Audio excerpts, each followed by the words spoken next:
ಎಲ್ಲರಿಗೂ ನಮಸ್ಕಾರ. Welcome back to easy Kannada Indian recipe.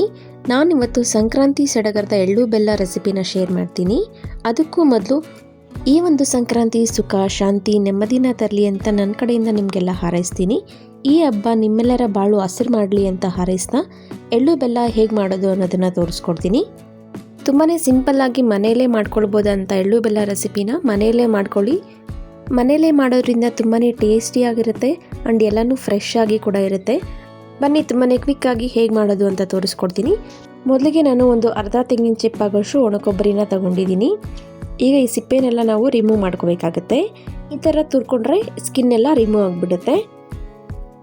ಈ ಥರ ಮಾಡೋದ್ರಿಂದ ಟೇಸ್ಟು ಚೆನ್ನಾಗಿರುತ್ತೆ, ಹಾಗೆ ನೋಡೋದಕ್ಕೂ ಕೂಡ ಚೆನ್ನಾಗಿರುತ್ತೆ. ನೀವು ಹಾಗೆ ಕೂಡ ಕಟ್ ಮಾಡಿಕೊಂಡು ಸೇರಿಸ್ಕೋಬೋದು. ಈ ಥರ ಮಾಡೋದ್ರಿಂದ ಸ್ವಲ್ಪ ನೋಡೋದಕ್ಕೆ ಚೆನ್ನಾಗಿ ಕಾಣುತ್ತೆ. ನೋಡಿ, ಈ ಥರ ಸ್ವಲ್ಪ ಎಲ್ಲ ರಿಮೂವ್ ಮಾಡಿಕೊಂಡು ಇನ್ನೂ ಸ್ವಲ್ಪ ಸಿಪ್ಪೆ ಉಳ್ಕೊಂಡಿದ್ರೆ ಈ ಥರ ಸಿಪ್ಪೆ ತೆಗೆಯೋದ್ರಲ್ಲಿ ಈ ಥರ ನೀಟಾಗಿ ತಗೊಂಡ್ಬಿಟ್ರೆ ತುಂಬ ಪರ್ಫೆಕ್ಟಾಗಿ ನಾವು ಎಲ್ಲ ಸ್ಕಿನ್ನನ್ನು ರಿಮೂವ್ ಮಾಡ್ಕೋಬೋದು. ನೋಡಿ ಈ ಥರ. ನೋಡಿ, ಈಗ ನಾನು ಕಂಪ್ಲೀಟಾಗಿ ಸ್ಕಿನ್ನನ್ನು ರಿಮೂವ್ ಮಾಡ್ಕೊಂಡಿದ್ದೀನಿ. ಇಷ್ಟು ಮಾತ್ರ ಮಾಡಿಕೊಂಡ್ರೆ ಸಾಕಾಗುತ್ತೆ. ಈಗ ಇದನ್ನು ಚಿಕ್ಕ ಚಿಕ್ಕದಾಗಿ ಪೀಸ್ ಮಾಡಿಕೊಂಡು ರೆಡಿ ಮಾಡಿ ಇಟ್ಕೊಂಡಿದ್ದೀನಿ. ಹಾಗೆ ಒಂದು 2 ಅಚ್ಚು ಬೆಲ್ಲನ ತಗೊಂಡಿದ್ದೀನಿ. ಇದನ್ನು ಸಹ ನೀಟಾಗಿ ಕಟ್ ಮಾಡ್ಕೋಬೇಕಾಗತ್ತೆ. ಇದನ್ನು ನಾನು ಕ್ಯೂಬ್ಸ್ ಆಗಿ ಕಟ್ ಮಾಡ್ಕೊಂಡಿದ್ದೀನಿ. ಈ ಥರ ಕಟ್ ಮಾಡ್ಕೊಂಡಿದ್ದೀನಿ. ಈಗ 1 ಬೌಲ್ ಆಗೋಷ್ಟು ನಾನು ಕಡಲೆ ಬೀಜನ ತಗೊಂಡಿದ್ದೀನಿ. ಈಗ ಇದನ್ನು ಮೀಡಿಯಂ ಫ್ಲೇಮಲ್ಲಿ ಚೆನ್ನಾಗಿ ಹುರ್ಕೋಬೇಕಾಗತ್ತೆ. ಮೀಡಿಯಂ ಫ್ಲೇಮಲ್ಲೇ ಹುರ್ಕೋಬೇಕು. ಇನ್ ಕೇಸ್ ಜಾಸ್ತಿ ಇಟ್ಕೊಂಡ್ರೆ ತುಂಬ ಸೀದೋಗೋ ಚಾನ್ಸಸ್ ಇರುತ್ತೆ, ಹಂಗೆ ಟೇಸ್ಟು ಕೂಡ ಚೆನ್ನಾಗಿ ಬರೋದಿಲ್ಲ. ಹಾಗೆ 1/4 ಕಪ್ ಆಗೋಷ್ಟು ಹುರಿಗಡಲೆನ ಕೂಡ ಹುರ್ಕೊಳ್ತಾ ಇದ್ದೀನಿ. ಇದನ್ನು ಜಾಸ್ತಿ ಏನೂ ಹುರಿಯೋ ಅವಶ್ಯಕತೆ ಇಲ್ಲ, ಜಸ್ಟ್ ಸ್ವಲ್ಪ ಬಿಸಿ ಮಾಡಿಕೊಂಡ್ರೆ ಸ್ವಲ್ಪ ಕ್ರಿಸ್ಪಿಯಾಗಿರುತ್ತೆ. ಈಗ ಇದು ರೆಡಿ ಆಗಿದೆ. ಈಗ ಇದಕ್ಕೆ ಆಲ್ಮೋಸ್ಟ್ 1 ಕಪ್ ಆಗೋಷ್ಟು ಎಳ್ಳನ್ನು ಸೇರಿಸ್ಕೊಂಡಿದ್ದೀನಿ. ಇದು 1/2 ಕಪ್ ಇದೆ. ನೆಕ್ಸ್ಟ್ ನಾನು ಇನ್ನೊಂದು 1/2 ಕಪ್ಪನ್ನು ಸೇರಿಸ್ಕೊಂಡು ಹುರ್ಕೊಳ್ತೀನಿ. ಈಗ ಇನ್ನೊಂದು 1/2 ಕಪ್ ಆಗೋಷ್ಟು ಹುರ್ಕೊಳ್ತಾ ಇದ್ದೀನಿ. ಟೋಟಲಿ ನಾನು 1 ಕಪ್ ಆಗೋಷ್ಟು ಎಳ್ಳನ್ನು ತಗೊಂಡಿದ್ದೀನಿ. ನೀವು ಬೇಕಿದ್ರೆ 1/2 ಅಥವಾ 1/4 ಕಪ್ಪನ್ನು ಕೂಡ ಸೇರಿಸ್ಕೋಬೋದು. ಸ್ವಲ್ಪ ಜಾಸ್ತಿ ಇದ್ದರೆ ಚೆನ್ನಾಗಿರುತ್ತೆ ಟೇಸ್ಟು ಆ್ಯಂಡ್ ಹೆಲ್ತ್ಗೂ ಕೂಡ ತುಂಬಾ ಒಳ್ಳೆಯದು.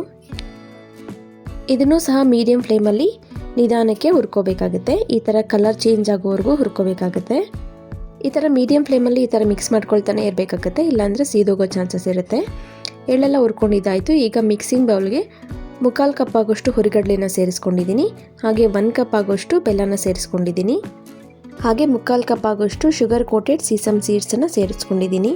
ಹಾಗೆ ಇದಕ್ಕೆ 1/4 ಕಪ್ ಆಗೋಷ್ಟು ಶುಗರ್ ಕೋಟೆಡ್ ಜೀರಾ ಅಥವಾ ಜೀರಿಗೆ ಪೆಪರ್ಮೆಂಟ್ ಅಂತ ಕರಿತೀವಿ, ಅದನ್ನು ಸೇರಿಸ್ಕೊಳ್ತಾ ಇದ್ದೀನಿ. ನೆಕ್ಸ್ಟ್ ಇದಕ್ಕೆ ನಾನು ಆಲ್ರೆಡಿ ಕಟ್ ಮಾಡಿ ಇಟ್ಕೊಂಡಂಥ ಕೊಬ್ಬರಿನ 1 ಕಪ್ ಆಗೋಷ್ಟು ಸೇರಿಸ್ಕೊಳ್ತಾ ಇದ್ದೀನಿ. ನಾನು ಆಗಲೇ ಹೇಳಿದ ಥರ ನೀವು ಸ್ಕಿನ್ನನ್ನು ರಿಮೂವ್ ಮಾಡ್ದೇನೂ ಸಹ ಈ ಥರ ಕಟ್ ಮಾಡಿಕೊಂಡು ಸೇರಿಸ್ಕೋಬೋದು. ನೆಕ್ಸ್ಟ್ ಇದಕ್ಕೆ ನಾನು ಹುರ್ಕೊಂಡಂಥ ಎಳ್ಳನ್ನು ಸೇರಿಸ್ಕೊಳ್ತಾ ಇದ್ದೀನಿ. ಇದು ಒಂದು ಆಲ್ಮೋಸ್ಟ್ 1 ಕಪ್ ಆಗೋಷ್ಟು ಎಳ್ಳಿದೆ. ಅರ್ಧ ಕಪ್ಪಷ್ಟು ಎಳ್ಳನ್ನು ಕೂಡ ನೀವು ಸೇರಿಸ್ಕೋಬೋದು. ಆದರೆ ಎಳ್ಳು ತಿನ್ನೋದ್ರಿಂದ ಹೆಲ್ತ್ ಬೆನಿಫಿಟ್ಸ್ ಕೂಡ ತುಂಬಾ ಇದೆ, ಅದಕ್ಕೆ ಜಾಸ್ತಿನೇ ಹಾಕ್ಕೊಂಡಿದ್ದೀನಿ. ಈಗ 1 ಕಪ್ ಆಗೋಷ್ಟು ರೋಸ್ಟ್ ಮಾಡಿ ಇಟ್ಕೊಂಡಂಥ ಕಡಲೆ ಬೀಜನ ಸಿಪ್ಪೆ ಎಲ್ಲ ತೆಗೆದು ಸೇರಿಸ್ಕೊಳ್ತಾ ಇದ್ದೀನಿ. ಈಗ ಇದನ್ನು ಚೆನ್ನಾಗಿ ಮಿಕ್ಸ್ ಮಾಡ್ಕೋಬೇಕಾಗತ್ತೆ. ನಾವೇ ಈ ಥರ ಫ್ರೆಶ್ ಆಗಿ ಮಾಡಿಕೊಂಡ್ರೆ ರುಚಿ ಅಂತೂ ತುಂಬಾ ಚೆನ್ನಾಗಿರುತ್ತೆ. ಹೊರಗಡೆ ತರೋದಕ್ಕಿಂತ ಮನೆಯಲ್ಲೇ ಈ ಥರ ಮಾಡಿ ಎಳ್ಳು ಬೇರಿದ್ರೆ ನಾವೇ ಮಾಡಿದ್ದೀವಿ ಅನ್ನೋ ಸ್ಯಾಟಿಸ್ಫ್ಯಾಕ್ಷನ್ ಇರುತ್ತೆ ಆ್ಯಂಡ್ ಹೈಜಿನಿಕ್ ಆಗೂ ಕೂಡ ಇರುತ್ತೆ. ನೋಡಿ, ಈ ಥರ ಮಿಕ್ಸ್ ಮಾಡ್ಕೊಳ್ತಾ ಇದ್ದೀನಿ. ನೀವು ಒಂದು ಲಿಡ್ಡನ್ನು ಕ್ಲೋಸ್ ಮಾಡಿ ಸಹ ಮಿಕ್ಸ್ ಮಾಡ್ಕೊಳ್ಬೋದು, ನೀಟಾಗಿ ಮಿಕ್ಸ್ ಆಗುತ್ತೆ.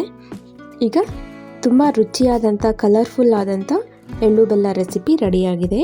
ನೆಕ್ಸ್ಟ್ ಇದಕ್ಕೆ ನಾನು ಗೊಂಬೆಗಳನ್ನು ಜೋಡಿಸ್ಕೊಳ್ತಾ ಇದ್ದೀನಿ. ಈ ಎಳ್ಳು ಬೆಲ್ಲಕ್ಕೆ ಈ ಗೊಂಬೆ ಇದ್ರೇ ಲಕ್ಷಣ ಅಲ್ವಾ, ಸೊ ತುಂಬ ಮುದ್ದಾಗಿ ಕಾಣುತ್ತೆ, ಹಾಗೆ ತಿನ್ನೋದಕ್ಕೂ ಕೂಡ ತುಂಬಾ ಚೆನ್ನಾಗಿರುತ್ತೆ. ಈ ಸಖತ್ ಟೇಸ್ಟಿಯಾಗಿರುವಂಥ ಎಳ್ಳು ಬೆಲ್ಲನ ನೀವು ಮನೇಲಿ ಮಾಡ್ಕೊಂಡು ತಿನ್ನಿ. ಆ್ಯಂಡ್ ಒನ್ಸ್ ಅಗೇನ್ ಎಲ್ಲರಿಗೂ ಹ್ಯಾಪಿ ಸಂಕ್ರಾಂತಿ. ವಿಡಿಯೋನ ಸ್ಕಿಪ್ ಮಾಡದೆ ಕೊನೆವರೆಗೂ ನೋಡೋದಕ್ಕೆ ತುಂಬಾ ಧನ್ಯವಾದಗಳು.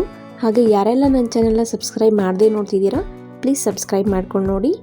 ಹಾಗೆ ಇನ್ನಷ್ಟು ಈಸಿ ರೆಸಿಪೀಸ್ಗಾಗಿ ನನ್ನ ಚಾನೆಲ್ನ ಸಬ್ಸ್ಕ್ರೈಬ್ ಮಾಡ್ಕೊಳ್ಳಿ. ಹಾಗೆ ಫ್ರೆಂಡ್ಸ್ ಆ್ಯಂಡ್ ಫ್ಯಾಮಿಲಿಗೂ ಶೇರ್ ಮಾಡಿ. ನೆಕ್ಸ್ಟ್ ರೆಸಿಪಿ ಜೊತೆ ಸಿಗ್ತೀನಿ. ಅಲ್ಲಿವರೆಗೂ ಟೇಕ್ ಕೇರ್.